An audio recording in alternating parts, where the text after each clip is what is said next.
Bom, então vamos dar prosseguimento, né? Na nossa matéria. Bem, irmãos, então vamos só terminar essa parte da morte. Acho que só falta mais um pedacinho aqui. Por isso que na sociologia e demais ciências sociais se defende que a religiosidade é um aspecto universal permeado pela cultura, né? Então, nós já lemos, e todas elas garantem algum tipo de arguição, resposta para outro problema também universal, que é a finitude da existência humana ou a morte. Todas as religiões, em alguma medida, se preocupam em esclarecer para os seus adeptos o problema da morte e o que ocorre depois dela, e se há algo, né? É este sentimento que se estrutura em torno de uma crença. Os adeptos creem em algo que se estruturou como informação sobre o mundo vivido e o mundo sobrenatural. Isto é, o mundo que está sobre o natural, o humano. É assim que se estrutura a fé, os mitos e os rituais. Veremos cada um deles a seguir. Bom, agora a partir desse próximo assunto que vai começar agora, irmãos, eu reputo assim como uma das partes principais da sociologia da religião. Porque o Émile Durkheim, quando ele escreveu o livro As Formas Elementares da Vida Religiosa, você pode comprar pela internet esse livro, acho que nas Americanas vende esse livro aí. É o livro principal dele. Muitos procuraram estudar a origem das religiões a partir de tribos de índios, a partir, por exemplo, dos egípcios, de sociedades já estabelecidas, né? Mas o Émile Durkheim escolheu fazer a pesquisa exatamente nas sociedades totêmicas. O que são as sociedades totêmicas? Eram aquelas sociedades, aqueles grupos de indivíduos que eles tinham os totens. E ele estudou isso lá na Austrália, né? Naquela região lá da Nova Guiné. E tem umas coisas bem interessantes nesse livro aí, conhecendo a vida elementar a vida elementar esqueci o nome desse livro, peraí, deixa eu pegar aqui. As formas elementares da vida religiosa. Tem uma coisa bem interessante que ele fala, que ele fazendo lá uma pesquisa lá uma avaliação, né, entre os aborígenes, alguns grupos aqueles naturais lá acho que era Nova Guiné, e ele percebeu que quando eles eram nômades, né? Então, andando nas florestas lá na Nova Guiné, parece, eles tinham um pedacinho de madeira que eles chamavam de churinga. Então, churinga era como se fosse uma bússola. Então, o que eles faziam? Eles faziam um ritual ali, eles estavam no lugar. Então, eles ficavam no lugar enquanto eles poderiam usufruir daquele lugar. Aqui no Brasil também era assim, os indígenas brasileiros faziam igual, no litoral aqui, principalmente. Então, uma vez que acabaram os recursos daquele lugar, eles procuravam um lugar melhor. Só que essas sociedades totêmicas, totêmicas são aqueles que eles estabeleciam um totem, né? Figura de um totem, e esse totem representava a divindade deles ali, o sagrado deles, né? Então, esses, quando tinham que sair de um lugar para ir para outro, eles tinham esse pedacinho de madeira chamado churinga, e eu não sei o que eles faziam, se seguravam na mão, estou recordando, ou colocavam numa posição, e aí, conforme a posição que ficava era um pedacinho de um galho de madeira que supostamente tinha transformado aquilo em alguma coisa sagrada, né? Era uma hierofania, que eu vou falar daqui a pouquinho o que é isso. Então, chegou um momento que, durante a jornada desse grupo, esse pedacinho de madeira quebrou. E agora? O que aconteceu? Como não tinha mais o churinga, porque tinha quebrado, porque era o churinga que orientava eles permaneceram no lugar e morreram de fome no lugar, porque o Deus não tinha mais como falar com eles. Então, vocês vejam como é que é o como é que era o negócio. Então, você vai ver isso tudo nesse livro aí, As Formas Elementares da Vida Religiosa. Então, ele escolheu estudar exatamente esses aborígenes, essas sociedades totêmicas, né? E nós vamos ver, daqui para frente, o ter religião, indivíduo e sociedade. As religiões constroem espaços sagrados. Não existe religião sem um espaço sagrado, né, irmãos? Eu dei uma introdução aqui, acho que não sei se foi na primeira aula que eu falei para vocês, da Igreja Católica. Eu usei o exemplo da Igreja Católica, porque na nossa igreja, embora nós tenhamos alguns resquícios ainda de Igreja Católica em alguns aspectos, né? Tem até um livro que eu não recomendo vocês lerem, que vocês vão desviar, né? Que se chama O Cristianismo Pagão. E ali, meu irmão, camarada que escreveu aquele livro ali, ele é muito, muito radical nas colocações dele, tá? Só que algumas coisas que ele fala nos faz pensar, né? É o Cristianismo Pagão. É do autor, não sei o que lá, Viola, o sobrenome dele. E ele vai falar de algumas coisas que tem nas nossas igrejas, né? Como que a gente absorveu isso da Igreja Católica. Até as cadeiras, né? A disposição das cadeiras, a maneira na hora que vai servir a ceia, tem algumas coisas que a gente faz, parece que nós estamos lembrando os padres fazendo, né? Aquela coisa de pegar o pão na mão, fazer assim, levantar. Então, mas não vou orar então mais? Não, não é isso que eu estou falando. Eu só estou dizendo que os movimentos, né? Porque nós vamos falar agora de espaços sagrados. E nos espaços sagrados nós vamos ter que falar dos ritos, né? Dos rituais que tem nesses espaços sagrados. Primeira coisa, irmãos, para a gente falar, nós vamos falar de espaço sagrado. O que é o sagrado? O que é o sagrado? Eu falei para vocês aqui já daquela mulher encurvada, não falei na aula passada? Foi para vocês que eu falei? Falei, não falei? Que a mulher estava no sábado, não é isso? No lugar sagrado, não lembra que eu falei? Ouvindo homens sagrados, lendo a palavra sagrada. Falei ou não falei? Foi porque eu dei aula para outro lugar. Falei? Tá. Então, sagrado, irmãos. O sagrado ele tem começo e tem fim. O sagrado você pode guardar. O sagrado tem medida.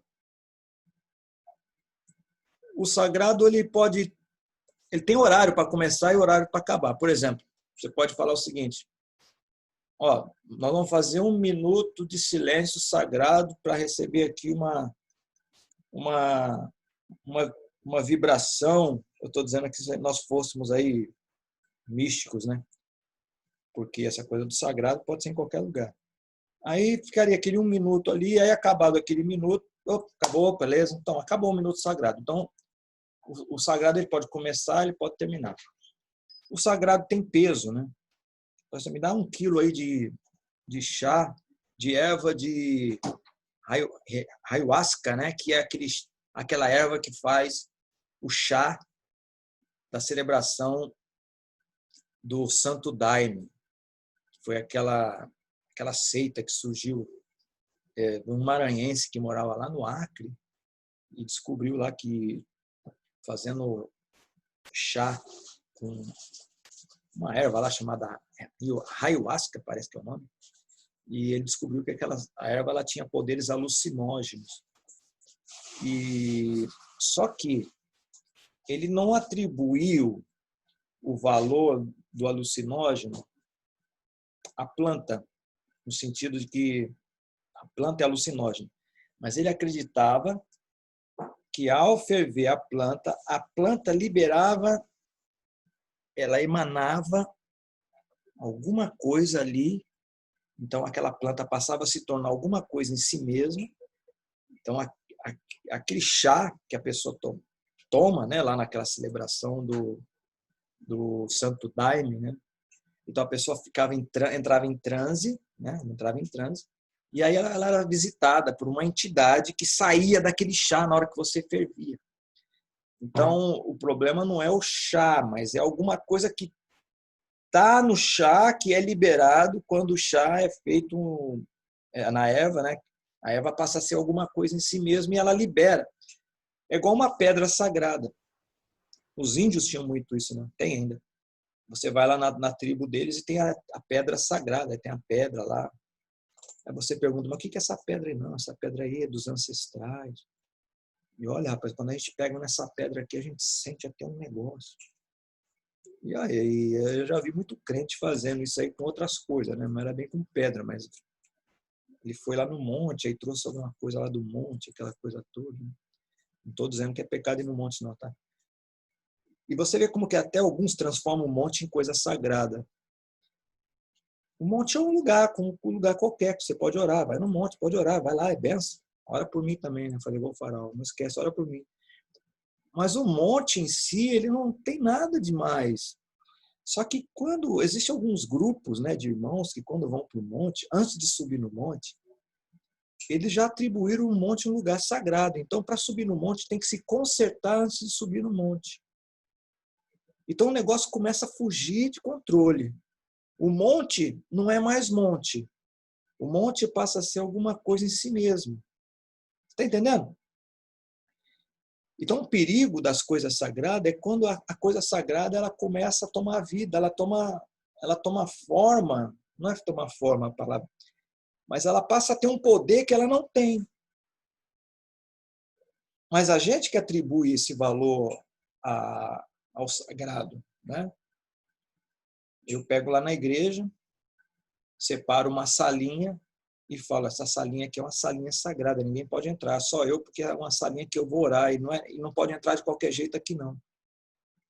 Bom, mas o irmão que entrou lá, de repente entrou a irmã na segunda-feira para limpar a sala que estava suja, ela não sabia disso que você falou. Quer dizer, que a irmã vai ser fulminada? Não tem nada a ver, irmãos. Essa coisa sagrada é criação humana.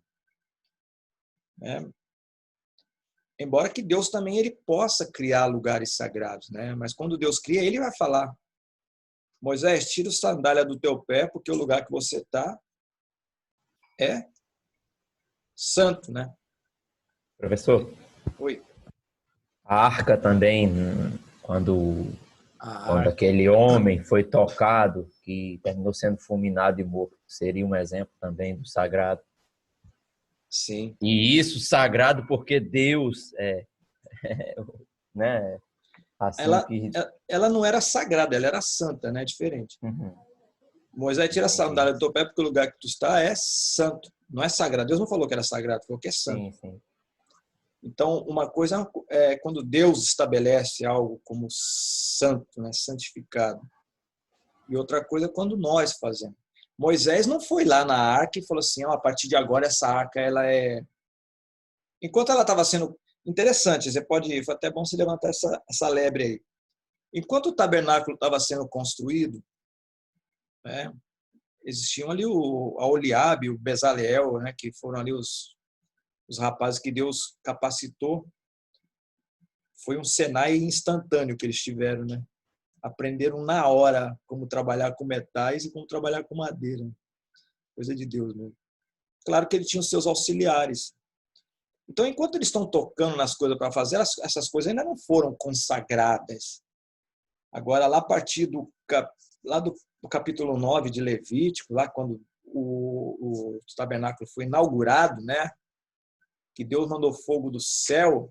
Olha só, aqui, esse capítulo 9 e 10 de Levítico, quando eles fizeram o sacrifício todos que tinham que fazer, botaram lá no altar, aquela coisa toda, o Arão e os seus filhos já estavam com as roupas, era o Arão, o Nadab, o Abiú, o Eleazar, o Itamar, todos os filhos dele, ele era o sumo sacerdote e os filhos sacerdotes, certo? Aí o que acontece nos últimos versículos do capítulo 9 de Levítico? A Bíblia diz que assim que ele acabou de oferecer o sacrifício, né, ele tinha oferecido o sacrifício, Deus mandou fogo do céu, desceu fogo do céu no altar do sacrifício. É como se Deus estivesse queimando e recebendo aquele sacrifício. Então, a partir daquele momento que foi a inauguração do tabernáculo, o fogo do altar que estava queimando lá foi o fogo que caiu do céu. Entende isso? Não foi? Pode ver, você pode pegar lá Levítico capítulo 9, se alguém tiver aí a mão aí, os dois últimos versículos ali. Então, o fogo caiu do céu. A partir dali, você sabe que existiam alguns fogos que eram acesos ali no tabernáculo, né? O tabernáculo era um lugar sagrado, muito mais que sagrado. O tabernáculo era um lugar santo, tanto é que ele tinha um lugar santo e santo do santo. Não era sagrado e sagrado do sagrado. Entendeu? Eu vou forçar a barra aqui para a gente gravar bem a diferença de sagrado e santo. Uma coisa que é sagrada é uma coisa que eu atribuo valor a ela. Agora, quando a Bíblia diz que uma coisa é santa, é porque Deus está atribuindo valor. Então, a partir do momento que caiu o fogo lá do céu, a Bíblia diz que caiu o fogo do céu em cima, consumindo aquele sacrifício. Então, imagina que aquele fogo, o Moisés e o Arão providenciaram um fogo deles lá, mas quando Deus mandou fogo do céu, é como se fosse um pacto do fogo do céu com o sacrifício aqui na terra. Pá! Então, a partir dali, aquele fogo que estava queimando ali no altar não era mais fogo do homem. E esse fogo do altar, os sacerdotes não podiam deixar apagar nunca mais. Não é que você apagava o altar e no outro dia acendia. Não. O fogo não apagava, está escrito lá, o fogo arderá continuamente sobre o altar, não se apagará. Porque o fogo era santo. Todos os fogos que eram de lâmpada, que tinha que acender lá no tabernáculo, era tirado do altar que Deus mandou lá. Aí quando chega no Levítico capítulo 10, logo no comecinho, porque quando Deus mandou fogo do altar, mandou fogo do céu no altar, houve lá um rebuliço, né? Se fosse nos nossos dias, os irmãos lá tudo fazendo, né? Unção de jaspe, lá aquela alegria, que glória, maravilha, né? O pessoal se alegrou, claro. Deus mandou fogo do céu. Quando chega no capítulo 10, os dois filhos de Abraão quiseram também fazer uma performance, quiseram dar uma de Deus. O povo se alegrou com o fogo de Deus. Aí o Nadab e Abiú disseram, mano, vamos fazer um foguinho também aí para a gente receber uma glória. E o que eles fizeram? Tiraram o fogo não se sabe de onde, acenderam lá o incensário deles, né? Fizeram tudo queimado, só que pegaram o fogo do lugar errado, era fogo estranho. O que aconteceu? Olha, Deus tinha acabado de mandar fogo do céu e estava se alegrando com tudo. E dois sacerdotes resolveram fazer um fogo sagrado, um fogo que eles achavam que era algo que teria a mesma performance, né? Performance de Deus. Deus mandou um fogo de novo, só que mandou em cima deles. E segundo o entendimento dos sábios judaicos, rabínicos, né? Eles foram queimados de dentro para fora, eles foram fulminados. E sabe o que Deus falou para Arão? Que era festa, né? Engole o choro, não chore, não chore, não rasgue as vestes, não coloque cinza sobre a cabeça, porque hoje é dia de festa. E aí, meu irmão? Tá bom para tu? Quer mais? Então, varões, não confunda o santo com o sagrado. O sagrado sou eu quem faço. Teve um pastor aí. Oba! Tem esse livro aqui, ó, viu? O Fogo Estranho. Você vê aqui, tá vendo? John MacArthur. Exato. Fala sobre isso aí, sobre esse fogo. Que fonte que eles tiraram esse fogo? De que fonte veio, né? Muito interessante esse livro aqui. Muito. Hein, Varão? Eu tenho uma teoria, né? Claro que é uma brincadeira. Porque no dia da inauguração do tabernáculo devia ter os camelôs do lado de fora do tabernáculo vendendo churrasquinho de gato, né? Quem sabe não foi lá no churrasquinho de gato? Gato lá. Ué, podia ser, né? Fogo estranho, estranho. Amigo, de algum lugar foi. A gente não sabe.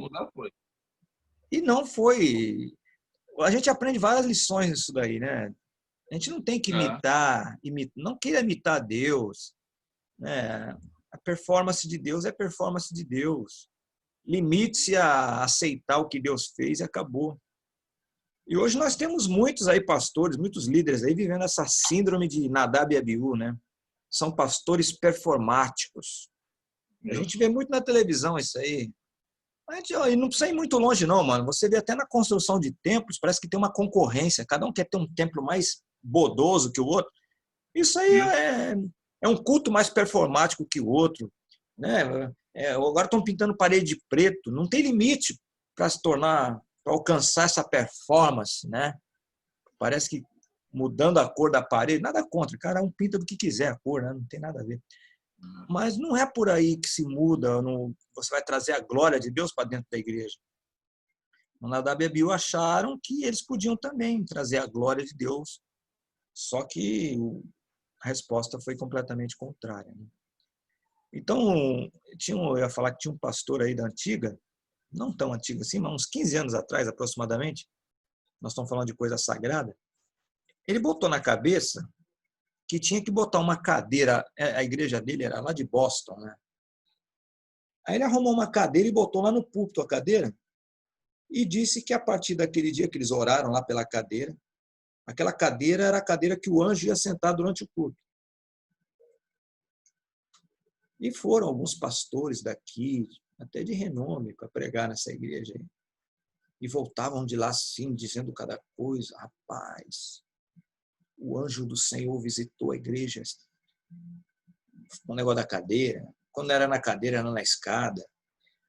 Aí o pastor já começou com a cadeira, depois escreveu um livro. O livro se chamava O Triunfo Eterno da Igreja. Não sei quem soube disso aí, né? Quem se lembra.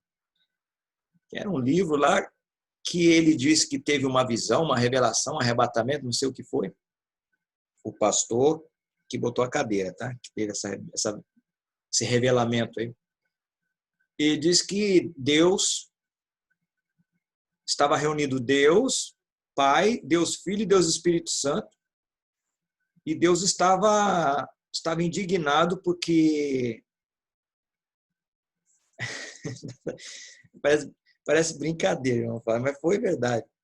Que Deus tipo assim, que Deus estava meio que indignado que a obra de Jesus não tinha sido suficiente e que tinha chamado este pastor agora, que era para dar um jeito na obra. Ele era como se fosse a trindade, então teria a quaternidade aí, né? A tetranidade, né? Ai, meu Deus do céu. Claro, né? A gente pode saber o que virou isso, né, irmãos? Virou num alho, acabou tudo lá. Então, é o perigo. Então, essas performances, elas começam assim, de repente, com uma cadeira, da cadeira já passa por um livro, depois passa com um devaneio, aí já vira uma heresia de vez, aí a coisa desgringola. Então, as religiões, elas constroem esses lugares sagrados, espaços sagrados. Eu até falei da Igreja Católica, quem assiste uma missa na Igreja Católica vai ver isso aí bem mesmo. E principalmente se você assistir uma missa, eu até recomendo que você assista, vá um dia com agora uma outra visão, né? Uma visão de sociologia da religião, uma visão de teólogo. Vá numa catedral dessa que tenha bastante detalhes de abóbada pintada, e você vai ver como que as coisas agora vão começar a fazer sentido para você. Por que o padre, na hora que ele começa a missa, ele vira as costas para a igreja? Porque o padre ele vai entrar, a partir do momento que começa a celebração, ele sai do caos, né? Ele sai desse... Porque é o seguinte, irmãos, o sagrado e o profano, eles não se misturam. O sagrado, para se manifestar, ele precisa de um lugar separado. Ele precisa de um... Então, como é que eu vou fazer? Se o mundo é um caos, o lugar que a gente vive é um caos. Então, nessa mentalidade da teologia, da sociologia da religião, para que o sagrado se manifeste, nós temos que criar uma chamada ruptura. Uma ruptura no caos, porque o mundo é caótico, né? Apesar que é até uma contradição. O mundo é no sentido que a gente habita. Mas, se você pegar o latim, a palavra mundo significa organizado. E imundo é desorganizado, né? Ou sujo, no caso. Mas mundo, no sentido do lugar que a gente vive, ele é um caos. Então, eu tenho que criar uma ruptura, e nessa ruptura é a hora que eu vou romper, como se fosse uma fresta no meio desse caos, e eu entro para um lugar sagrado. Por isso que o padre vira as costas para nós, né? E ele é como se ele nem tivesse mais aí para nós, ele está numa outra dimensão, e em cima dele é onde tem exatamente, onde está o altar, onde está pintada aquela abóbora, até falei para vocês, onde tem os anjinhos. Então aquilo ali é a figura do lugar sagrado. Embora que depois que a missa acabe, aquela pintura vai continuar lá. Mas só que, né, ela faz parte do momento da ritualística. Porque existe esse mito, né, do lugar que se desorganizado, caótico, que tem que abrir essa ruptura. É como você abrisse um portal, né? Vamos usar uma linguagem mais de Indiana Jones, para você entender, né? Guerra nas Estrelas. Abre-se um portal, né? Então, a partir do momento que abre esse portal, o padre entra, ele fica de costas para nós, então ele começa a fazer os movimentos, as dinâmicas, né? Então, existe esse mito dessa abertura. Você sabe que até escreva isso aí, deixa gravado, né? Que o rito ele atualiza o mito. Todas as vezes que você repete um ritual, né? Um ritual é a junção de vários ritos, né? Então, cada vez que você repete aquilo, você está atualizando o mito. Então, você está dizendo, olha, isso aqui existe, é um mito, né, que se faz, tal. Por isso que eu falei para vocês, para a gente tomar cuidado, né? Existem algumas coisas que, claro, não tem outra maneira de fazer a não ser pegar, por exemplo, a bandejinha do pão e orar, agradecendo a Deus na hora da ceia, por exemplo, né? Mas existem alguns irmãos que parece que fazem uma ritualística, né? Pega de um jeito assim, parecendo até um padre. Tem hora que você vai em umas certas ceias por aí que parece que você está vendo um padre fazendo, né? Mas tem que orar pelo pão, agradecer, tá? Eu só não tô aqui sendo contra isso, eu só estou dizendo que não precisa inventar muito, né? Pega o pão e ora. Pronto, acabou. Não inventar moda. Né? Foi com vocês que eu falei também do vinho, né? Lá da irmã que me deu vinho lá, né? Lá de Itajaí, não foi? Para vocês que eu falei ou não? Acho que não foi com vocês, não. Mas então, vamos seguir. A religião possui espaços que criam dimensões pela qual se separa o mundo comum, aí, ó, se separa o mundo comum, que é o caos, né, do dia a dia das coisas mundanas, de outras que passam por um processo de purificação, limpeza, sacralidade, que desenvolvem uma dimensão que será chamada de sagrado. Nós fomos no Vaticano, né? Foi minha filha, minha esposa, e lá no Vaticano, se você tiver as mulheres que forem... Então, o turista, por exemplo, no verão, vai no verão lá na Itália, é calor igual aqui, né? Até mais. E tem muito brasileiro que vai, pessoal daqui, e vai com a roupa assim, as moças principalmente, vai de bermuda, com a camisa de alcinha. Não vai entrar na igreja, simplesmente assim. Tá? Eles não vão deixar você entrar. Né? Você não, quem for lá, né? Então, avise se você conhece alguém que vá para lá, se você for no Vaticano, quiser visitar, vá com uma camiseta de manga e de calça comprida, alguma saia, porque se for de alcinha de manga e de bermuda, as mulheres, eles não deixam entrar, e é com aquela educação de padre, que você sabe como é que é assim, bem grosseiros mesmo, né? Bem assim, sem paciência, né? Assim, não pode entrar, não vai poder entrar e não vai entrar mesmo, vai ficar por isso mesmo, porque o Vaticano é eles que mandam, né? Terra deles. Por quê? Porque nós estamos falando aqui, porque lá dentro é um lugar sagrado, né, para eles, na visão deles, e nós temos que respeitar. Nós temos que respeitar. Se você for num templo, seja budista, seja hinduísta, e você vê que, ou numa mesquita, você vai numa mesquita lá muçulmana, você vai ver que na entrada tem um armário com um monte de sapato lá. E ninguém mexe no sapato de ninguém. Você não pode entrar de sapato lá, e lá dentro tem um tapete, um carpete, as pessoas vão lá, você já viu como é que o muçulmano ele ora, né? Ele bota a cara no chão. Então não fica legal você entrar com um sapato sujo lá, a gente sabe que o sapato é portador de moléstia. Então tem que respeitar, se você quer visitar, tem que fazer de acordo lá com a cartilha deles. Se você vai lá no Tibete lá visitar um templo budista também, você vai ter que seguir as normas. Por quê? Porque para eles ali é um lugar, tem uma dimensão sagrada. A partir do momento que você entra ali, é um templo, né? Eles têm aquela visão de que o templo, quando no caso da Igreja Católica, eles acreditam mesmo que, né, ali é um lugar sagrado, porque é um lugar que Deus habita lá.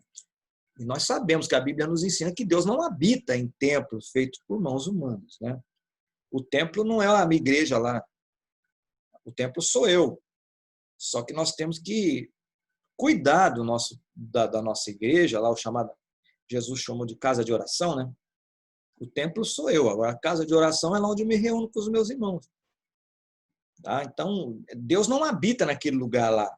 Quando eu entro lá, Deus está presente. Agora, quando eu saio, Deus saiu. Quando aquele lugar chamado casa de oração está vazia, Deus não está lá, porque parede não tem consciência da existência de Deus. Agora, quando entra um crente lá, Deus está presente, porque Deus entrou com o crente que está lá, não porque Deus está lá dentro do templo. Claro que Deus é onipresente, né? Mas estou dizendo uma questão de morada. Essa visão de que Deus precisa de um lugar circunscrito, né? Um lugar de alvenaria, ou de madeira, ou de pedra para morar, isso é uma visão primitiva de Deus. Você veja que quando foi muito difícil Deus tratar com Israel, aqueles 40 anos no deserto, porque tirar Israel do Egito foi fácil. O ruim foi tirar o Egito de dentro de Israel, né? Isso é que é complicado. E quando Deus chamou Moisés para fazer o tabernáculo, o que Moisés conhecia de lugar onde Deus se manifestava era aqueles templos que tinha lá no Baixo Egito, no Alto Egito. Moisés foi criado 40 anos naquela cultura, meus irmãos. Ele sabia, Moisés conhecia processo de embalsamamento, Moisés sabia escrita, Moisés serviu no exército, Moisés, o livro de Hebreus fala que ele sabia, ele foi criado em toda a ciência do Egito. Moisés tinha conhecimento até de como os egípcios faziam cirurgia no cérebro, usando um estilete que ia pelo nariz. Eles já faziam isso, irmãos, há 5.000 anos atrás. Entendeu? Aí o que Moisés conhecia de templo era isso, que era templo de Osíris, de Anubis, enfim, daquele panteão de deuses todos. Aí quando Deus tira o Israel do Egito, chama Moisés, e lá em Êxodo, né, 25 para frente ali, começa a mandar ele arrecadar material para fazer um lugar para Deus. E Moisés não estava entendendo o que Deus queria. Mas Deus mandou fazer uma tenda. Isso é tremendo, irmão. Nós estamos falando de lugar sagrado aqui. Por que Deus não mandou Moisés fazer um templo de pedra? Não, Deus mandou fazer, eu quero que você faça uma tenda, Moisés. E essa tenda ela vai ser móvel, Moisés. Ela tem que ser leve, porque ela vai caminhar. Durante os 40 anos no deserto, essa tenda vai ser armada e desarmada. Armada e desarmada. Então, ela tem que ser leve, porque ela vai ser dinâmica. Ela não para. E um detalhe bem interessante, irmão, dessa tenda que Deus mandou Moisés construir, né? E parece que é lá em Hebreus que diz o projeto que Deus recebeu de Moisés do tabernáculo, ele recebeu o projeto do tabernáculo que ele viu no céu. Então, o tabernáculo que foi criado na terra foi um projeto do que ele viu no céu. Agora, interessante isso, né? Não estou dizendo que lá no céu tem uma tenda lá de pano, não, mas alguma coisa de referência ele teve. Um detalhe muito interessante que quando Deus mandou ele construir esse tabernáculo, ele mandou colocar onde ficaria a arca, né? que o Mateus não, qual é o seu nome mesmo? Tá a Rebeca Tavares aí, qual é o seu nome mesmo? Rivelino. É Rivelino, rapaz, não pode esquecer esse nome não, pô, grande, camisa 10, a seleção de 70. Então, o tabernáculo, irmãos, ele era coberto de... Primeiro, você estava lá no lugar santo dos santos, né? Você estava no lugar santo dos santos. Olhando de baixo para cima, quem estava dentro, tinha 4 coberturas. A primeira era um tecido com querubins bordados, meio cor roxo assim, né? Púrpura, meio roxo, né? A segunda camada, isso de dentro para fora, a segunda camada era de pele de cabra. A terceira camada era de pele de ovelha tingida de vermelho. E a última, que era aquela camada, era a cobertura, né, que se via pelo lado de fora, era feita de pele de texugo. E o texugo seria como um análogo aqui para o peixe-boi, que hoje lá não existe mais. Tinha um tipo de um peixe-boi lá no Mar Vermelho, hoje não existe mais. E era desse peixe, desse animal, né, que eles faziam essa cobertura, essa pele. Então, irmãos, Moisés não estava entendendo nada. Uma tenda coberta de pele. Então, o que Moisés não estava entendendo é que Deus, se Deus pudesse explicar para ele, né, Moisés, você não está entendendo nada agora. Esse tabernáculo que eu pedi para você, que eu determinei que você fizesse, coberto de pele, que é móvel, que vai andar aí com vocês durante os 40 anos. E é um lugar onde eu vou habitar. Não foi isso que ele falou? Para habitar no meio do povo. Isso você não está entendendo nada, Moisés. E se Deus pudesse falar com ele? Deus não teve esse diálogo com ele. Deus falaria, você não está entendendo nada porque no futuro, Moisés, esse é o meu projeto. Habitar num lugar coberto de pele. Coisa linda, né, irmão? Que se move durante os 40 anos, esperando o dia de entrar na Terra Prometida. E a vontade de Deus é tão grande de estar conosco, você vê que desde lá da criação, né, quando o Éden era um lugar sagrado, né, um lugar santo, santificado, porque Deus morava lá, aparecia lá para Moisés, a Bíblia, Moisés não, para Adão, né? Adão, a Bíblia diz que todos os dias, na viração da tarde, Deus ia lá falar com Adão. E aí, Adão? Tá gostando aí? Tá tranquilo? Já experimentou a jaca? Tal? Gostou do cupuaçu? Eu não sei qual era a conversa, né? Mas devia ser alguma coisa do tipo. Até que um dia que ele pecou, né? Aí teve que expulsar o Adão de lá.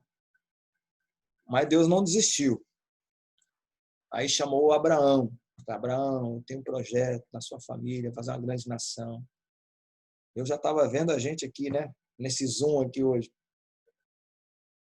A história passou-se, né? Passou a história e chega o momento do Moisés. Aí Deus fala para Moisés, eu quero habitar no meio do povo. Deus sempre querendo estar próximo. Aí a vontade de Deus era tão grande de estar próximo do homem, que nós vamos ver o Isaías profetizando que o nome dele será Deus forte, Pai da eternidade, Príncipe da paz. Maravilhoso, conselheiro, Deus forte, Pai da eternidade, Príncipe da paz. O seu nome será Emanuel. Emanuel significa Deus conosco. Então, Deus não estava mais interessado só em morar em barraca, né? Claro que Deus não habitava no tabernáculo, né? Aquela arca ali era uma representação. Aí o Senhor vem, ele se faz carne na pessoa de Jesus. Ele tabernaculou-se em ser humano. Não satisfeito ainda, Deus é tremendo, ele quer estar cada vez mais próximo de nós. Então, ia visitar Adão todo dia na viração do dia, não deu certo. Depois foi no tabernáculo, ele queria mais. Se fez carne, mas ele queria mais. E aí a gente vai ver o apóstolo Paulo fazendo o complemento disso. Quando ele diz, não vivo mais eu, mas Cristo vive no tabernáculo, né? Não, vive em mim. Agora o tabernáculo, e o apóstolo Paulo usa esse mesmo termo. Um dia vai chegar um momento desse tabernáculo se desfazer. Então nós somos o lugar onde Deus habita hoje. Então o lugar sagrado e terrível e santo hoje, irmãos, somos nós. São vocês aqui, ó, porque Deus habita. O apóstolo Paulo vai dizer, não sabeis que sois o templo do Espírito Santo? Que Deus tem ciúme de vocês? Ciúme no sentido de zelo, né? E aquele que destruir o templo será destruído. Então, nós somos o templo, irmãos. Então, coisas terríveis aconteciam lá no tabernáculo, terrível no sentido assim de manifestação de Deus, né? Você acha que Deus não quer fazer coisa terrível acontecer também nesse tabernáculo nosso aqui? Nós nos preparamos para poder ter uma palavra mais contundente, dar uma aula de escola dominical com mais uma feijoada para os irmãos, daquela aula que os irmãos não vão esquecer. Os irmãos já estão cansados daquela farofinha seca, irmãos. O pessoal quer uma comida mais... Esses dias aqui em casa, eu estava com a vontade de comer dobradinha, mas ninguém gosta de dobradinha aqui. Eu tive que comer uma panela sozinho, quase. Mas o que eu vou fazer? E dobradinha é igual sopa, né? Não dá para fazer pouco, né? Eu ia fazer sopa, fazer com um pratinho de sopa. Vai fazer uns 3, 4 pratos. Então, o pessoal está afim de coisa nova, irmão. Não é nem inventar coisa, não. É aprofundar na palavra, né? O evangelho ele é simples. E nós não podemos fugir da simplicidade do evangelho.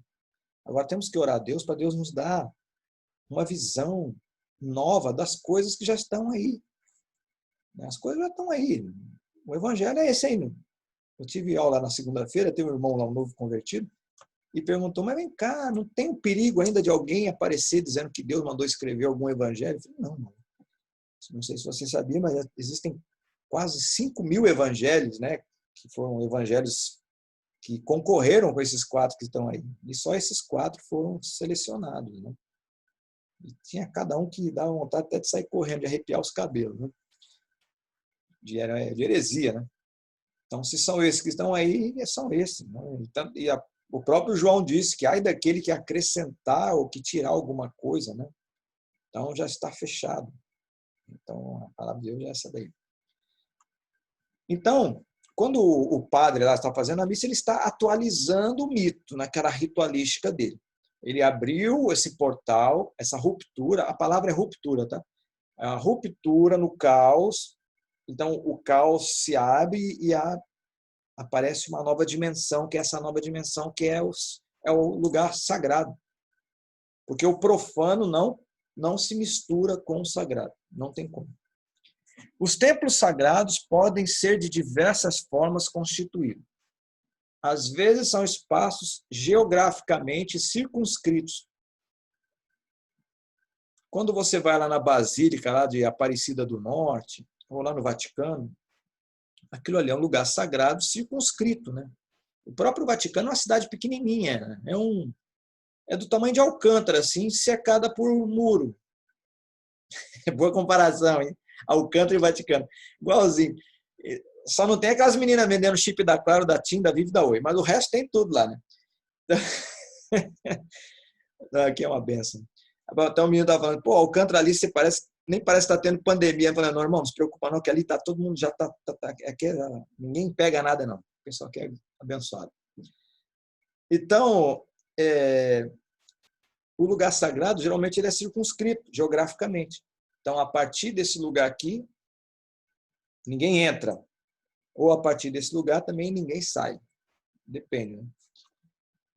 Às vezes são espaços geograficamente circunscritos, terrenos considerados sagrados pela localização geográfica ou geológica de suas estruturas da natureza, tais como rios, montanhas e cavernas, passando por estruturas que são especialmente construídas para tais fins, sem que se use o espaço para atividades cotidianas, como são as chamadas igrejas e templos ou quartos de concretos, PGs, né, que é um outro segmento, mas também espaços que podem não comportar estruturas específicas, especialmente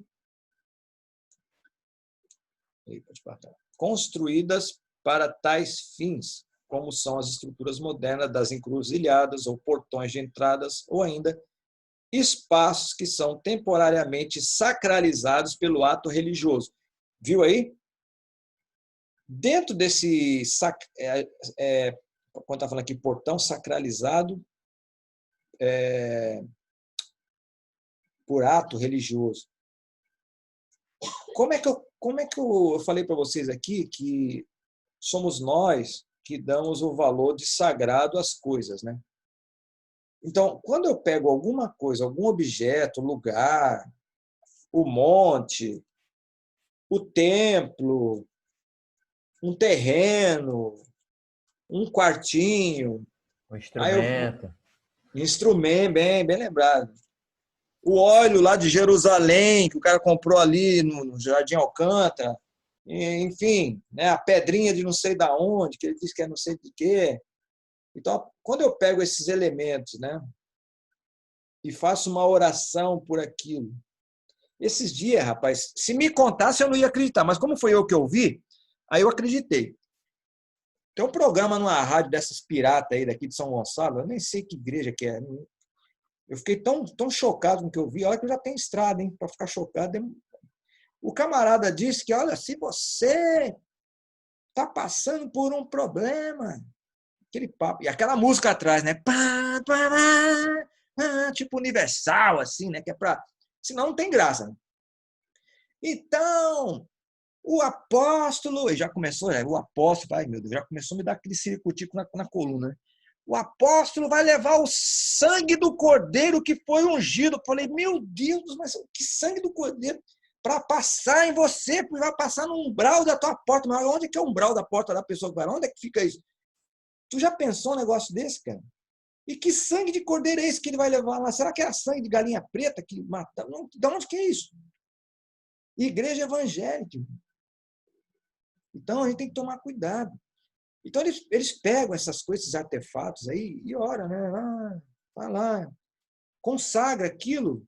Então, a partir do momento... Então, quando ele faz aquela oração, até então, era um copinho com água, mas a partir da oração, então, aquele elemento passa por um processo de não é purificação. Transformação. Deixa eu usar um termo bem católico, de transubstanciação, né? O católico acredita que quando... Essa é a doutrina católica, né? A transubstanciação. Quando o padre lá pega a hóstia, eu fiz primeira comunhão, não sei como é que é. Aí ele bota lá na língua, aí ele fala assim, corpo de Cristo, né? Corpo de Cristo. Aí vai passando um por... E aquilo ali é corpo de Cristo mesmo. Para eles é o corpo de Cristo. Entendeu? Então, até um farelinho que sobra, ele tem que guardar aquilo ali, né? No hostiário, acho que o nome é hostiário. Não sei. Então, a hierofania, esse é um nome meio estranho, é com H, tá? Hierofania. A hierofania é quando você faz essa oração, você não, né? Eles lá fazem essa oração, e a partir daquela oração, esse objeto passa a ter poderes místicos. Então, a Igreja Universal, ela usa muito de hierofania. Eu nunca vi Jesus fazendo isso. O meu parâmetro, irmãos, é Jesus. Né?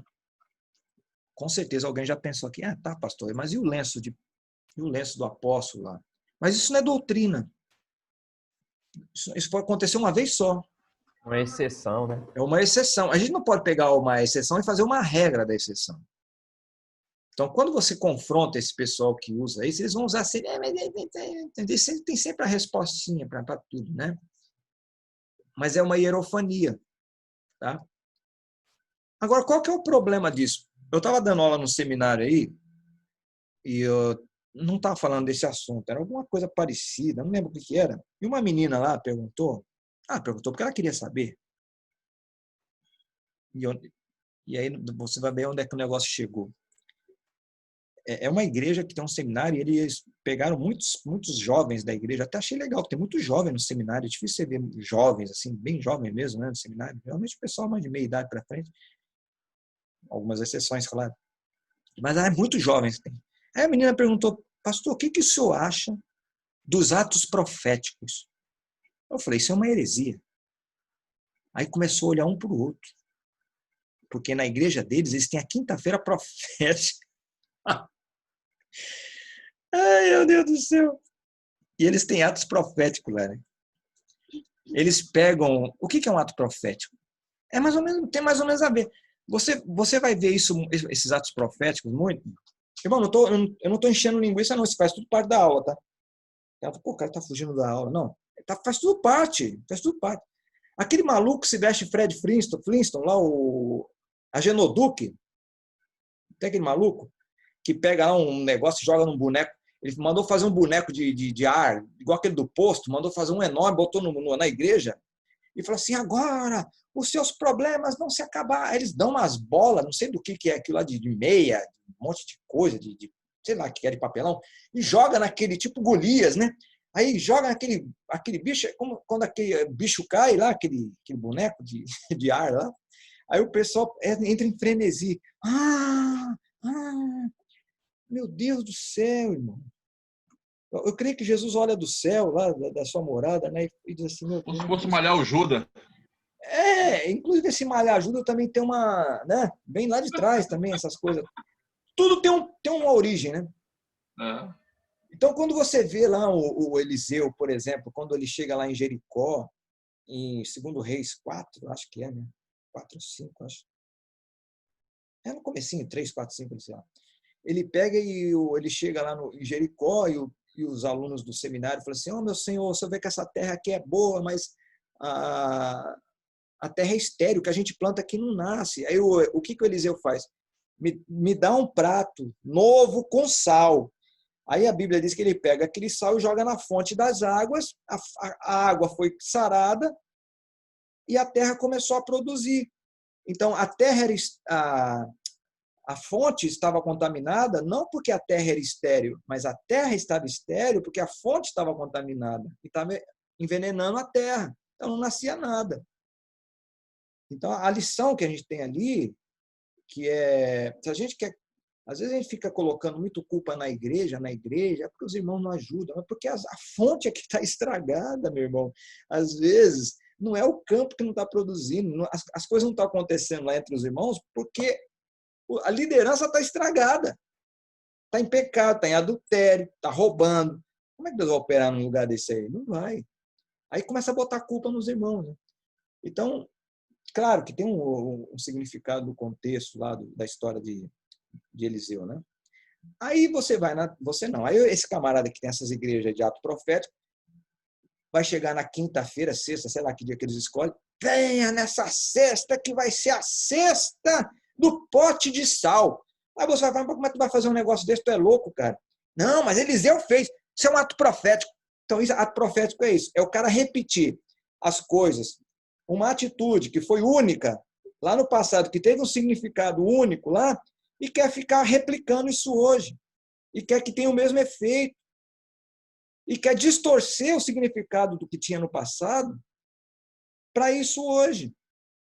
E criar, com isso, um ambiente lá, usando sal, um elemento que é sal e vai continuar sendo sal. Aí eles fazem oração pelo sal. Aí o camarada vende um saquinho lá com sal a R$100 e o incauto vai e compra. Igual a roupa do apóstolo, a meia do apóstolo, a cirola do apóstolo. O camarada leva tudo.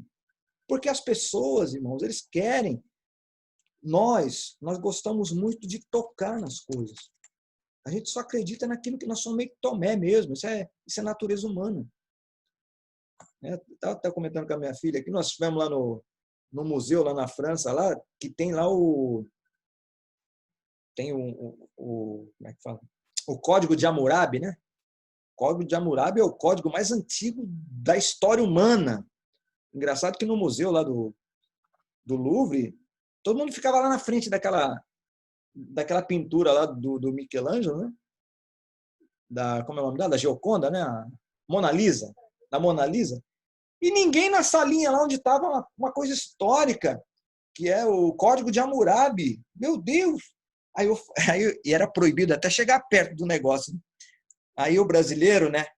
Falei assim, eu tenho que tocar nesse negócio aí. Eu tenho que dizer que eu toquei no Código de Hammurabi.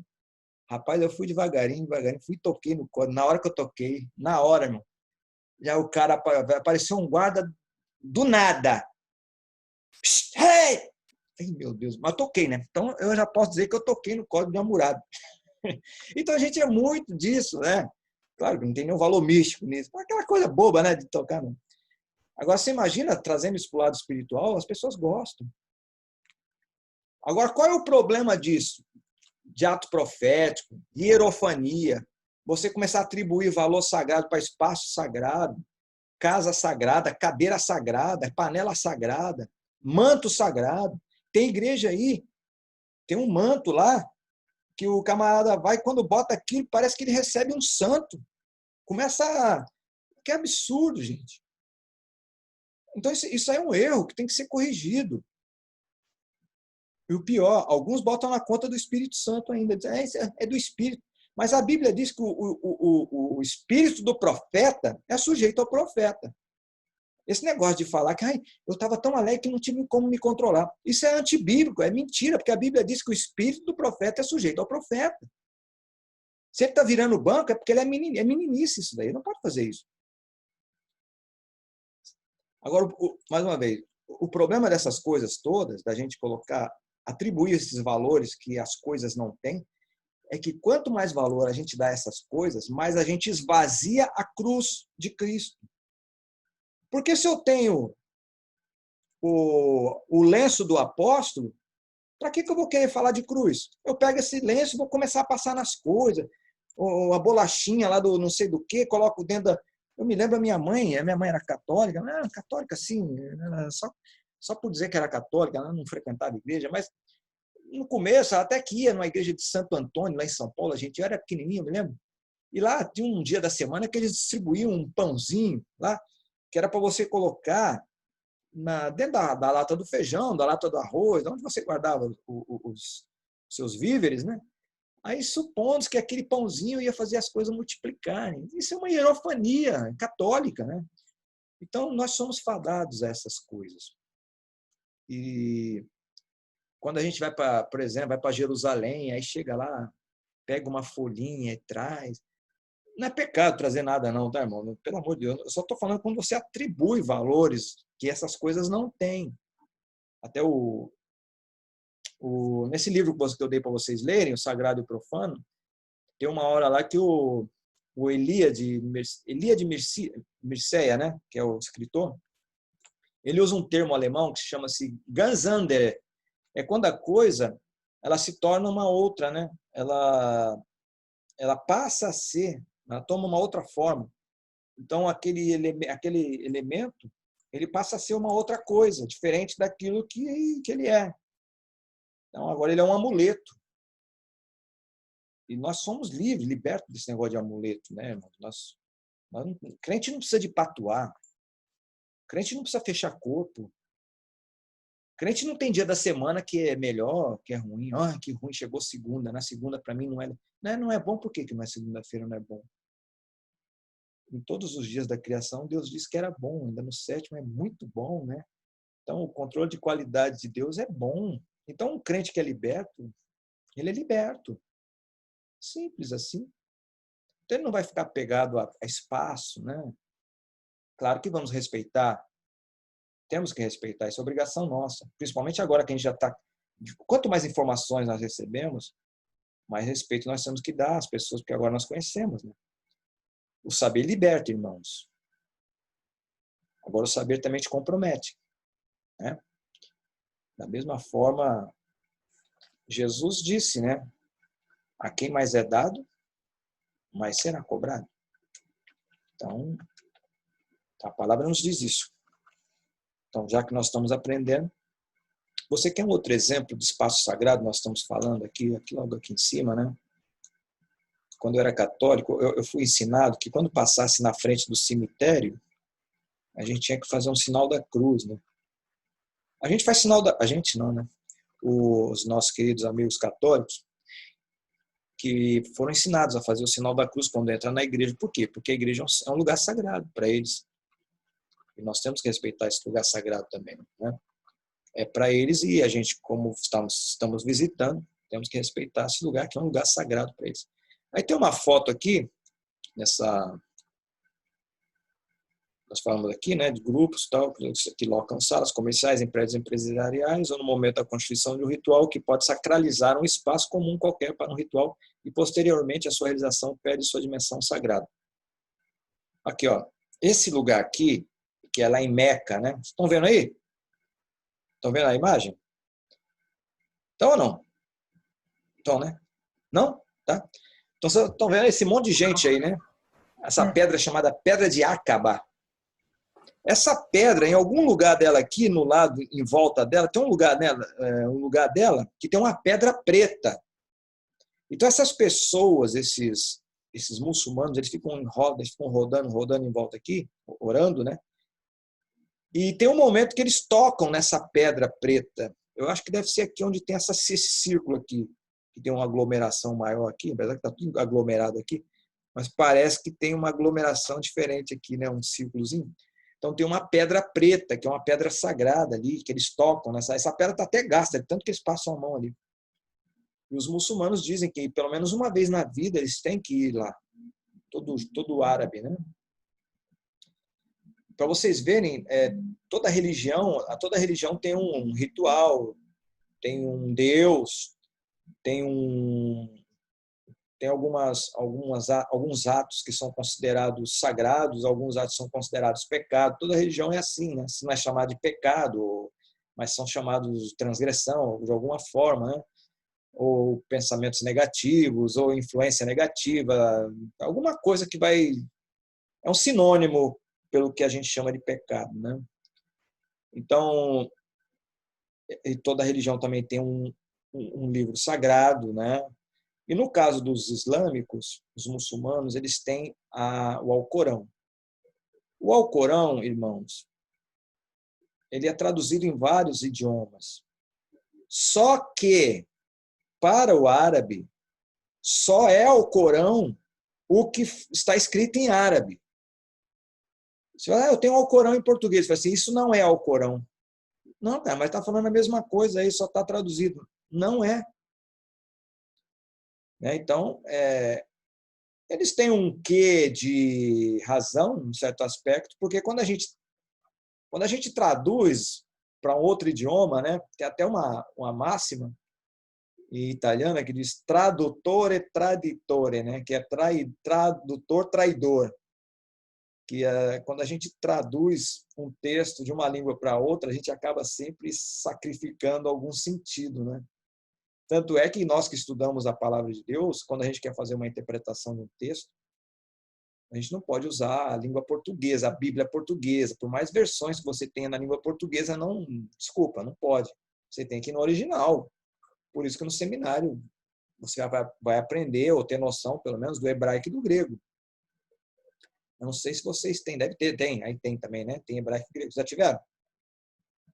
Já tiveram? Ainda não, Sim, mas vai ter. Sim, já teve. Alguns já tiveram, outros vão ter ainda, né? Outros entraram depois, né? Então, é importante isso, você tem que saber, tá? Mas esse é um lugar sagrado, tá vendo? Com certeza eles estão descalços aqui, porque ninguém, em sã consciência, vai entrar de sapato numa mesquita. E existem alguns templos hindus também que não se entra de sapato. Bom, aqui tem uma outra foto de um outro ritual, né? Eu não sei se esse aqui está parecendo um ritual Wicca, né?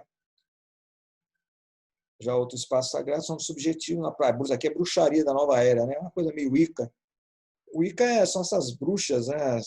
Tem até revistinha aí, induzindo adolescente a ser Wicca, né? Eu tenho uma amiga de infância, ela é bruxa. Ela é minha amiga de Facebook, eu estou bem de amiga, né? Mas ela é gente boa. Mas a gente está ali, tem que respeitar, né? A gente foi criança junto, ela, minhas primas, meus primos, estudávamos tudo junto. E hoje eu comento nas postagens dela, ela respeita, né? Ela sabe que eu sou pastor. Ela fala toda hora que ela é bruxa, e eu respeito, né? Sempre dando uma palavra de vez em quando para ela, né? Então, o Wicca é esse movimento aí de bruxaria, né? Aí vem aqui esse pessoal que eu acabei de falar, né? Prepare o seu copo com água daqui a pouco, o momento da oração. Esse copo com água é uma hierofania. Então, a pessoa acredita, e eu estava ouvindo um programa desse segmento aí, uns dias atrás, e eles têm uma terapia da água, né? Você já ouviu falar? Terapia da água? Isso esvazia a cruz, irmãos. Para que eu quero Jesus se eu tenho água? Vocês estão entendendo onde eu quero chegar? Então, os elementos sagrados, eles esvaziam a cruz. Por isso que Jesus, quando chegou naquela sinagoga, lá no lugar sagrado, no dia sagrado, com o homem sagrado, lendo a palavra sagrada, e ele cura aquela mulher, a filha de Abraão, que há 18 anos era escrava de Satanás, no lugar sagrado, isso é para acabar. Só que naquele dia, quem confrontou o sagrado lá foi o santo, que era Jesus. Então, o santo tem preeminência sobre o sagrado. E ele falou, você está livre desse teu mal. Então, aquela frequência daquela mulher, 18 anos no lugar sagrado, só serviu para deixá-la cada vez mais encurvada. Então, a pergunta que eu faço novamente aqui é, que tipo de ensinamento nós estamos passando para os nossos crentes, né, os nossos irmãos? Que tipo de mensagem, que tipo de aula de escola dominical nós estamos ministrando lá? Será que são aulas e são momentos desencurvadores ou nós estamos colocando cada vez mais peso sobre eles, eles estão ficando cada vez mais corcunda de Notre Dame lá? Então, são os crentes corcundas no lugar sagrado. Filhos de Abraão, escravos de Satanás no lugar sagrado. Irmão, eu acho que essa é uma das passagens mais fortes que tem na Bíblia para nós que somos ensinadores, né? E Jesus estava ensinando, ele parou o ensino para salvar e curar aquela mulher. Então, tem hora, irmãos, que nós temos que parar o que nós estamos fazendo e avaliar o que é mais importante. Se é continuar ensinando ou desencurvar os que estão encurvadinhos lá dentro, né? Então, em outros momentos, o espaço sagrado pode se deslocar e ser transtemporal, que é o caso da televisão, né? Na imagem, um bispo da IURD, Igreja Universal do Reino de Deus, orienta os fiéis que assistem ao programa para prepararem copos com águas que devem ser colocados sobre o aparelho de TV para receberem a bênção à distância, mediada pela TV, né?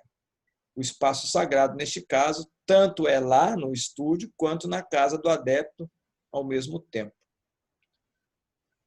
Eu vi uma fala de um desses camaradas aqui, irmãos, infelizmente é da Igreja Universal, né? O que eu vi. Eu identifiquei o que estava falando ali, o locutor, que era desse movimento. E ele disse o seguinte, se você não tiver água, bota aí vodka. Não sei se vocês viram esse... Bota o que você tiver. Veja só, meus irmãos. Tem hora que dá vontade de botar a Bíblia debaixo do braço e sair correndo. E parar não sei aonde. Ou mandar o mundo parar para eu descer. Para o mundo que eu quero descer. Ou clamar Maranata. Tá bom, volta logo, Jesus. Não está dando mais não. Né? Em outros termos, o espaço sagrado pode ter ou não uma dimensão material. Pode ter ou não uma aparência específica. Pode ter ou não uma durabilidade. Que eu falei para vocês.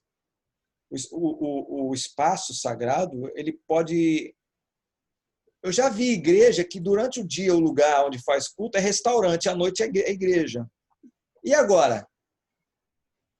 Como é que fica? Não, pastor, mas é lugar sagrado, não podia ser restaurante.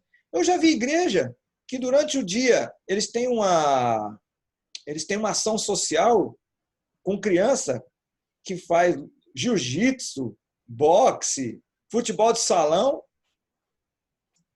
dentro da igreja. E à noite, tira o tatame e bota as cadeiras. Virou a igreja de novo. E agora, como é que fica essa situação? Então, é o que eu falei para vocês. O sagrado, quem faz somos nós, irmãos. O sagrado somos nós. Nós não vivemos no Antigo Testamento mais, né? Hoje, o templo somos nós. Aquele tabernáculo coberto de pele, hoje sou eu e você. A arca, com a palavra, que sabe que a arca tinha 3 coisas dentro, né? A arca tinha as tábuas da lei, né? tinha um pote com maná e tinha a vara de Arão florescida. Fala ali do alimento, que é a palavra de Deus, que é o maná. Fala da lei de Deus, da palavra de Deus, que é a tábua, né? O maná fala também do sustento de Deus, né? E a vara de Arão fala do ministério que o Senhor tem nos dado, né? Então, isso está tudo dentro da arca, que somos nós, que está dentro de nós. Você lembra lá que em Hebreus diz que a palavra de Deus é como uma espada afiada de dois gumes, né, que entra até a divisão da alma e do espírito, das juntas e medulas, e apta para discernir os pensamentos e as intenções do coração. Em outras palavras, o escritor aos Hebreus, não sabemos quem foi, né, se foi Lucas, se foi Paulo, se foi o Apolo, né?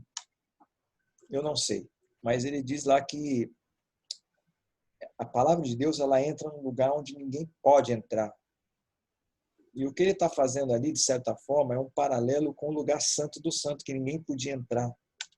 E o lugar santo dos santos hoje é dentro de nós. Pô, se eu sou o tabernáculo, o lugar santo do santo, que ninguém entra, só um entra lá, que é o verbo de Deus, né? Que é a palavra. É um lugar onde ninguém entra. Então, onde ninguém pode entrar, a palavra vai, ela entra e transforma, né? Mais 5 minutinhos para terminar. Mas há religiões que não há templos ou templo. Ou o templo é construído simbolicamente pelo indivíduo. Deveria ser o nosso caso, né? Aqui tem no espaço sagrado, eu não vou ler isso aqui agora, depois vocês leiam. Aqui está até falando, ó, todo espaço sagrado é uma hierofania, tá vendo? Uma erupção do sagrado. Olha o termo que eu falei aqui, ó, uma erupção do sagrado, que tem por resultado destacar um território no meio cósmico envolvente e torná-lo qualitativamente diferente. É a noção do sagrado que transforma o mundo em cosmos, espaço ordenado. Por que é um espaço ordenado? Quando abre essa ruptura, né, essa chamada erupção, eu crio o cosmos, que é o mundo organizado, porque o caos é a desorganização, e o sagrado não pode se manifestar no meio do profano. Então, quando essa erupção ela surge, então surge o cosmos. O cosmos, que no grego significa mundo, seria um mundo organizado. Entendeu? O sagrado ele só pode se manifestar no mundo organizado. Então, é a noção do sagrado que transforma o mundo em cosmo, que é o espaço ordenado. Por meio dos seus rituais, os homens afastam o caos, olha aí, e criam seu ponto fixo, de onde passam a interpretar toda a paisagem. Os rituais religiosos atualizam o sentido do mito, viu aí? E presentificam toda a força da sua hierofania original. Então, quando a gente pega aquele pão, o pastor pega lá e fala assim, e tendo dado graças, partiu. Isso é um rito que está atualizando o mito. Eu estou atualizando, eu estou fazendo uma analogia ao que Jesus fez. Então, quando o crente vê aquilo, e a ceia tem um significado muito bonito, né, irmãos? Porque, principalmente quando o suco da uva está passando entre os irmãos, e você sabe que a igreja é reunida naquele lugar chamado casa de oração, que a gente chama de igreja, né? A igreja é quando a igreja está reunida. Eu e vocês, né, estamos reunidos ali, igreja. Então, quando estamos naquele lugar sagrado, naquele espaço sagrado chamado de casa de oração, e estamos percebendo aqueles cálices de vinho passando de um por um, e sendo a igreja o corpo de Cristo, então é como se naquele momento, naquele espaço, a gente criasse, deixa eu usar aqui a simbologia que eu acabei de falar para vocês, né? Vamos aplicar naquilo que a gente vive, né? É como se a gente pegasse, então, aquele momento, aqueles irmãos reunidos, eles se transformassem no corpo e aquele suco fosse o sangue de Cristo passando em drenando todo aquele corpo. Uma coisa linda isso, né?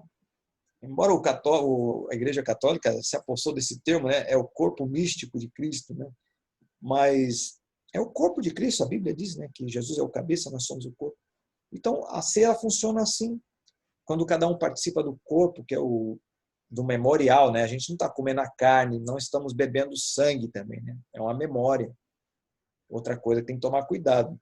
O luterano, ele é diferente do católico e também é diferente de nós. O católico acredita na transubstanciação. Ele acredita que quando eles pegam a ceia, a hóstia, né? E botam na boca, eles estão comendo a carne de Cristo mesmo. O padre também acredita nisso. E o vinho que só o padre bebe, também ele acredita que é o sangue.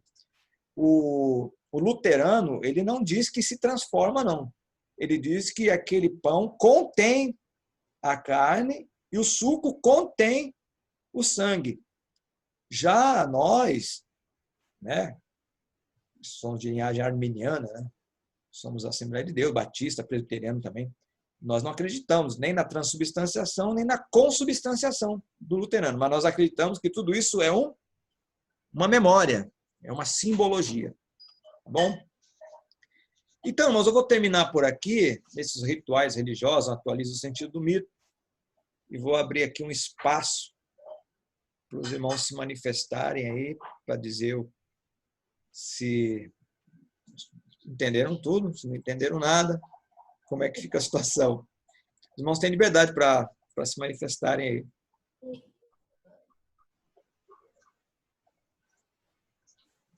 Rapaz, essa turma é muito silenciosa, estou preocupado. O pastor Anderson falou assim, não, Taranta, essa turma aí, esse pessoal participa aberto. Eu falei, pô, que legal, gosto. Sim, pessoal, estou vendo os irmãos quietinhos. Eu falei, rapaz, a gente fica assim preocupado. Né? Acho que ou não entenderam nada, ou os irmãos são realmente, estão dizendo assim, eu já sabia disso aí, deixa eu ficar quieto aqui, só para dizer que já sabia de tudo isso aí. Mas como é que foi? Tudo tranquilo? Alguma dúvida? Nenhuma, professor. Nenhuma? Olha lá, rapaz. Tudo tranquilo, só o gostinho de quero mais. Ah, é? Então tá bom. Então, irmãos, Oi, pode falar.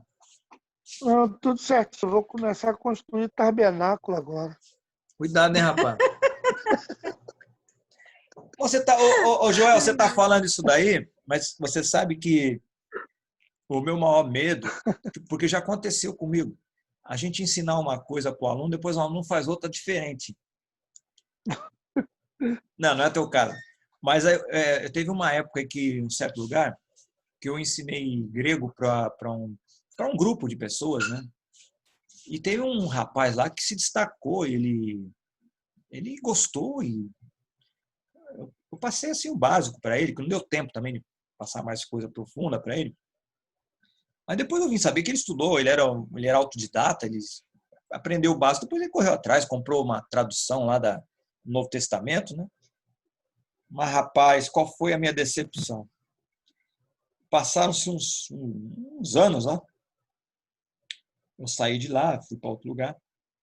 Fiquei sabendo que eles tinham aberto uma igreja lá, umas interpretações que eles tinham feito em cima do grego lá, do grego. Mas pensa numa pessoa, gente boa, rapaz. É amigo nosso até hoje, assim, mas a gente fica assim, né? Poxa, aplicou de uma maneira errada, né? É triste isso. Mas que Deus tenha misericórdia, que Ele venha colocar no lugar ali o ensinamento, né? E possa trazer edificação para ele e para aqueles que o ouvem. Porque quando Paulo falou para Timóteo tomar conta da sã doutrina, que é uma responsabilidade para salvar tanto a ele, né, ao Timóteo, quanto aqueles que o ouvem. Porque existem pessoas que estão ensinando heresia e vão para o inferno ele, e aqueles que estão ouvindo vão inocentemente. Isso é bíblico, né? Está lá em Timóteo. Então é um pecado, né? Acontecer uma coisa dessa, a gente fica chateado. Mas a gente não tem. O que a gente vai fazer? Professor. Oi. O senhor fala assim porque a gente não tem o que falar, a gente nem comenta nada, mas é porque é um assunto tão óbvio que realmente a gente nem o que a gente falar ou secar aí, porque é uma coisa assim tão inerente a que a gente vive dentro de bem dia a dia mesmo. É fácil a gente entender do que distorcer isso. que a gente é muito óbvio Então tá o bom. que a gente ouviu aí que eu falando. Por isso que a gente fica sem assunto. Mas tá bom, mas nós estamos abertos às críticas aí, tá? De repente, pode até no particular me chamar, pastor, pô, não estou entendendo, você está falando meio assim. Acontece, porque a gente acha que está atingindo a todos e é quem está falando que está cometendo erro, né? Que a gente tem que falar de uma maneira que alcance a todos. Não é o aluno que tem culpa, a culpa é do professor que não está sabendo alcançar a todos, né? Então, a didática ela é uma ciência. Então, Hoje o senhor errou menos, entendeu, professor? Que bom saber, eu recebo com alegria essa crítica aí. Vou deixar passar, o senhor errou bem menos. Pô, ainda mais você falando, né? Pastor Joel, é o pastor do Apocalipse, do fogo que vai cair do céu lá, Joel. Mas tá bom então, irmão. Então, Joel, já que você tá com a bola toda, nos despeça em oração aí.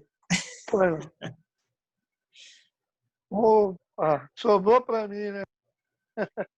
Vamos orar então, em nome de Deus. Pai querido, nós queremos te agradecer por esse momento de ensinamento. Obrigado pela graça que vem sobre o servo, o pastor, que tem nos ensinado, Senhor, de forma tão gratificante. E nós que recebemos, ó Pai, esse ensinamento, possamos assim praticar, Senhor, e aprender, Senhor, cada vez mais. Seja conosco nesta noite, dê uma noite de sono tranquila. Pai, fica conosco, abençoa meus companheiros de sala de aula, Sim, abençoa o professor, a família e todos nós que estamos aqui, em nome de Jesus que pedimos. Amém. Amém. Foi um prazer estar com vocês todos, tá? Obrigado aí pelo carinho, pela paciência. Deus abençoe Boa noite, vocês. professor. Boa noite, pessoal aí, pastores. Boa noite e a todos. amigos. A paz de Paz. Cristo. Paz. Paz do Senhor.